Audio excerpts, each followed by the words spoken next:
Kaip įdėti medžiagą, tarkim, pirmai savaitei į Moodle kursą. Matom, yra pridėti veiksmą ar resursą. Spaudžiam ant šitos nuorodos. Aukščiau yra nurodyti veiksmai, kuriuos aptarsim vėliau. Ir dabar mums svarbu yra resursai.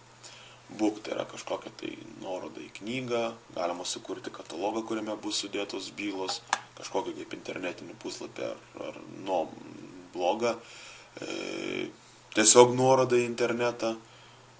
Dažniausiai renkamasi resursas, nes resursas tai yra tiesiog Word, Excel, PowerPoint, PPT ar kito formato bylos, arba tarkim koks nors archyvas. Spaudžiam resursas ir dabar įdėsim, tarkim, pirmos paskaitos, pirmos savaitės skaidrį. Spaudžiam pridėti.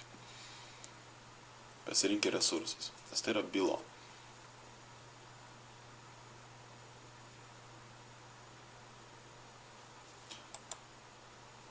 To resurso pavadinimas.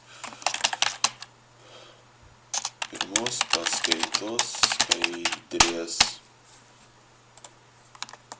aprašymas. Čia rasite paskaitos skaidrės. Tarkim, ne?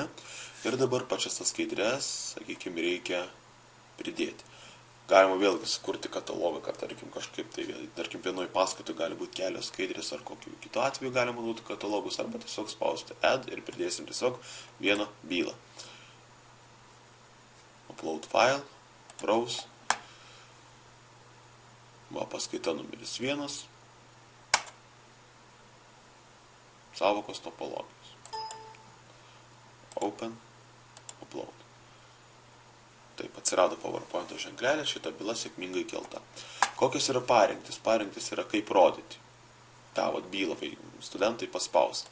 Automatiškai, priverstinai atsisiųsti, atverti, tai yra internete atverti ar šokančiame langė. Tai galim palikti automatiškai, kai jisai pats nuspręstų. Išsaugoti ir grįžti į paskaitą. Spaudžiam šitą mygtuką.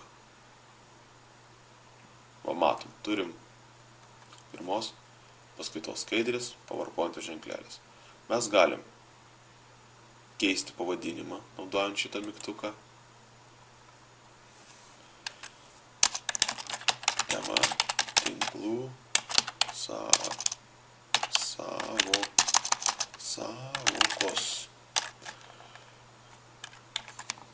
Spaudžiam Enter. Lygiai taip pat išdėstymo horizontaliai prasme mes galim atspausti šitą mygtuką. Tas užrašas, visa ta tema pasislenka truputėlį dešiniau, šitą mygtuką spaudžiant kairiau. Paspaudus sekantį mygtuką, kur yra tokia kaip bordė rodikliai į visas 4 pusės, mes galim paimti ir padėti čia. Tiesiog nešioti pagal per ekraną. Dubliuoti, tai būtų atsirastų antras toksai pat įrašas.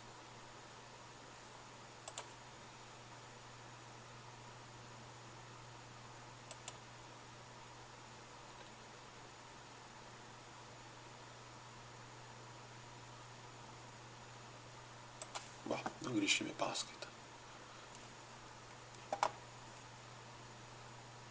Tiesą pasakius, aš 2 sykius matyt paspaudžiu, tai gavosi kaip ir 3. Galima kažkurią tai temą, ar tai yra resursą, paspaudus šitą akytę ženkliuką paslėpti, tai reiškia, ta tema nebus rodoma. Ir tarkim, šita tema nebus rodoma, tarkim, jūs galbūt vėliau grįšite į pirmą paskaitą, į pirmą savaitę, arba tarkim, turit savaitėje 2 paskaitas ar 2 pamokas ir, sakykim, viską susikeliat, pradžiai parodot šitą, paskui įjungsit šitą ir bus tikrai tada, kada įjungti, tada studentai matys šitą resursą.